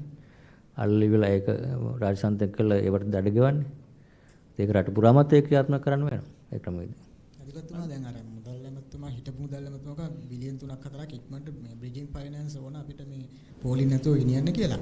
එතකොට දැන් අගමැතිතුමාගේ විශේෂ ජාති අමතලා කරපු ප්‍රකාශයේදී කිව්වා මේ ආධාර දෙන රටවල මක් හරි සමුළුවක් හරි ආධාර රැස්වීමක් වගේ අදහසක් ප්‍රකාශ කළා. ඒකත් ඔය අන්තර්කාලීන මූල බ්‍රිජින් ෆයිනෑන්ස් යටතේදම ලැබෙන්නේ නැත්නම් ඒක සම්බන්ධයක් තියෙනවද? නේද මොන ක්‍රමෙන් හරි මේ කාලය තුල යම් කිසි ආකාරයක අමතර මේ විදේශ විනිමය ප්‍රමාණය අවශ්‍යයි. ඒක ලැබෙන්නේ මේ වගේ ඒක මේ දීපාර්ශිකව සාකච්ඡා කළාද නැත්නම් සමුළුවක් තියලාද කියන එක ඒක ඉතින් රජය තීරණය කරන්න පුළුවන් කොහොමද ඒක ලබා ගන්න කියන එක. ඒ කොහොම කරත් ඒක බලාපොරොත්තුව යම් කිසි ආකාරයක බ්‍රිජින් ෆයිනෑන්ස් ටික ලබා ගැනීම රට මේ කෙටි කාලය තුල. Governor Lalinda from Gold News. Yesterday, JP Morgan, the investment bank, had made almost like a bold statement saying that it's recommending buying some of the bonds. Does this pave the way for Sri Lanka to sort of look at commercial borrowings again? What is your view on that? Are we working on anything with the rating agencies, anything to come to that state? Governor? No, that's JP Morgan's statement is a very positive one and also very realistic as far as that's what I just explained. If any foreign investor looks at Sri Lanka at this point, then if they believe that the program that we are basically engaging with the IMF and with the debt restructuring, if that is going to be successful, obviously this is the best time to invest in Sri Lanka. As I mentioned, if they bring dollars and invest in Sri Lanka, say for example government securities or Sri Lankan bonds, we have a very attractive interest rates that we can offer, and also there's a very attractive exchange rate that they can convert, and the rate of return one can earn if they come now is, in my view, it is at its best. It's the best opportunity. There's no point me saying that. I'm happy to see that some independent investment agency has expressed that view, international agency has expressed that view. This is where I think a good signal that going to people who are interested in Sri Lanka. We know there are a lot of investors who are looking at Sri Lanka, who are looking to invest in Sri Lanka, looking for an opportunity. And that is what JP Morgan has indicated, this is the best opportunity. If they believe the story, if they believe that we are moving in the right direction, there's stability, I think that is one positive statement. I think that I also certainly, that's why I just mentioned even to the others. Thank you. Governor, dollar 15000ක් තියාගන්න පුළුවන් සීමාව ඒක තනි පුද්ගලයෙක්ට බලපාන දෙයක්ද නැත්නම් කෙනෙක්ට අර්ථකථනය කරන්න පුළුවන් අපි ගෙදර 4 දෙනෙක් ඉන්නවා අපිට 60000ක් තියාගන්න පුළුවන් කියලා. එතකොට 4 දෙනා කොහොමද මේ ප්‍රියුව කියලා පෙන්නන්න ඕනේ. දැන් 15000ක් තේර 4 දෙනා 60000ක් තියන් හිටියේ නම් ඒ 4 දෙනා මේ 60000 උපයාගත්ත විදිහේ කවුද ඔයාලට පිට රටින් වගේ යාළුවෙක් මේ 4 දෙනාටම 15000 ඉවද නැත්නම් රට ගියාම ගෙනියනකොට ගියපු ඉතුරු මුදල් ටික අරන් ආවද එහෙම යම්කිසි ක්‍රමයකට තියෙනවනේ. හරි ඒක පෙන්눔 කරන්න ඕනේ. ඒක නිසා තමයි ඒක නීති විරෝධී කියලා කියන්නේ. ඒක අපි තේරුම් ගන්නවා යම්කිසි අය ඔය විදිහට එකතු කරලා තියෙනවා කියලා. ඉතින් ඒක යම්කිසි ආකාරයක නීති විරෝධී වුණත් ඒ තිබිච්ච අවස්ථාව අනුව සමහරු කරන්නේ නැති ඒක. විශේෂයෙන් මේ විශේෂයෙන් ඔය දැන් වෘත්තිකයන් මුදල් ඇති සමහර අය ඇති අය යම්කිසි ආකාරයක මේක මේ ආයෝජනයක් විදිහට සමහරු කරන්න පටන් ගන්න කියලා අපිට දැනගන්න ලැබුණා. ඩොලර් එකතු කරන එක. ඉතින් එයාට එහෙම බැලුවා නම් මේ ආයෝජනය හොඳම වෙලාව තමයි මේ දැන් රුපියල් වලට හරවලා අනිත් පැත්තට ගන්න එක. ඒක නිසා තමයි මේ අවස්ථාවක් දෙන්නේ මේක නීති විරෝධී ලෙස එකතු කරන්න අවශ්‍ය නැහැ. ඔය මුදල් ගෙනල්ලා බැංකුවේ දාගෙන මේ ආකාරයට ඒකට පොලියකුත් ගන්න කියලා කියන්නේ. That can keep in dollars. In banking system there's no issue. Can keep in dollars.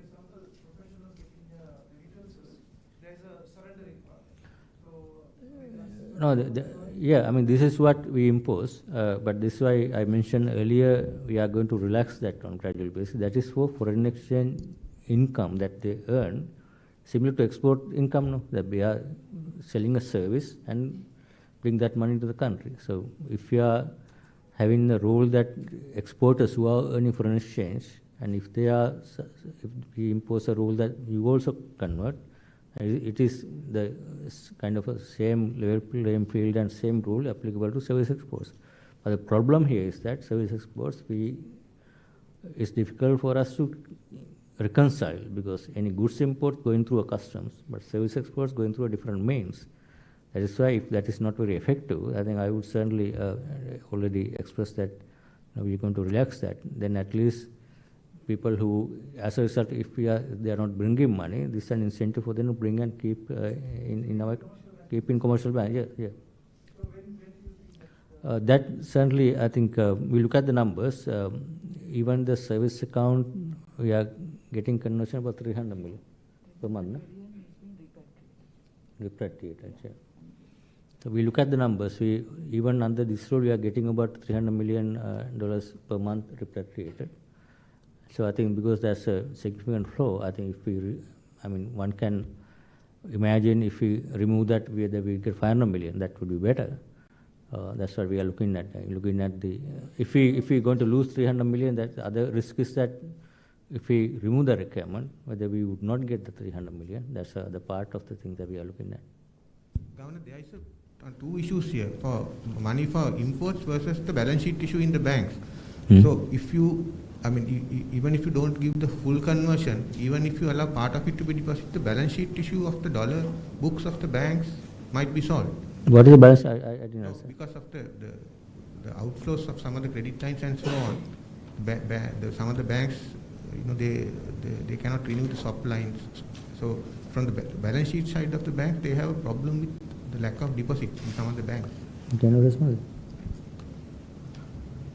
I think Mrs. Fernando will respond to that question. Yeah, I think what you are telling is they have dried up their borrowing lines, so they don't have access to the earlier sources of foreign currency financing. So if you allow the banks to retain the foreign currency that they get as export proceeds, they can. Yeah, so they can use that for their imports. That's what you are telling. So what you are telling is for us to remove the conversion requirement, I think. Yeah, but then as Governor said, why we are having that requirement is we want to use that money for these essentials. And also central bank also requires that 25% to be continued, the mandatory sale, again, since we are using those funds for the essential imports. So as Governor said, this is not something that will continue, but in the current context, still we will have to continue it for some time, because even otherwise we will even lose the very restricted amount of foreign currency that we are currently receiving, and we are using that for essential imports. As was said, 300 million is coming. Yeah, so I think that, this bottom line is that what is the priority now? Whether we get that foreign exchange and use to provide for essential imports, or we let the bank balance sheets to improve. So at this point, But Governor, what we know anecdotally is that a lot of the professionals are actually parking their money outside the country because of the conversion requirement. So it's actually counterproductive. Lots of professionals told us they're parking their money in Singapore or in Australia and places like that. No, that's good to know that you told us. We will consider that. Yes, sir. That's what we are looking for. I mean, thank you. I mean, this is what I also thought earlier, that some people told me. That's why I even expressed this idea. We will remove it sooner the possible, as soon as possible we'll remove it. But right now, the priority is to protect at least a 300 million that is helping. Yeah, there is a portion of people who are sending and Sending who are money. really acting very responsibly, helping the country. So we have to, I think, continue it. That savvy are getting covered, and the people who are really smart are getting away. That's what your point. You can classify it as smartness or something else. I mean, that's up to the debate. Oh, greedy. Any comment about the banking sector stability at the moment? Banking sector, I think in terms of, there are two issues. One is the banking sector. Obviously there's a foreign currency liquidity use there. Not only the banking sector, whole country. The balance of payment crisis means country, central bank is facing foreign currency shortage. Banking system is, experiencing foreign currency shortages. Whole the community in the importers, exporters, and industries are also facing foreign currency shortage. This is basically, sharing everyone. So banks also have their share of the shortage. But in terms of rupee liquidity, I can give strong assurance. There's no issue with it because central bank has, in our law, we have provisions to support the banking system if there is a shortage in rupees. This is what we are doing daily basis in open market operations. And even we can issue term, kind of a little longer term rupee we can issue. And also we finally, what you call lender of last resort. We can take any security from the banks and give that liquidity. And also I don't see any sign of rupee liquidity issue. Obviously there are rupee liquidity shortages of two state banks as a result of government borrow and state-owned enterprises borrowing heavily from two banks. But we have instruments to provide that liquidity through central bank operations. So there's no issue with the rupee liquidity, but there's obviously an issue with the foreign currency liquidity. So those are two different issues.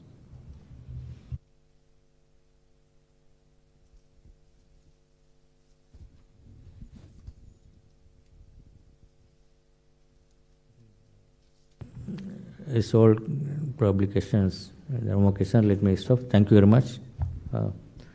So we'll see next time, next multiple review, hopefully. Thank you.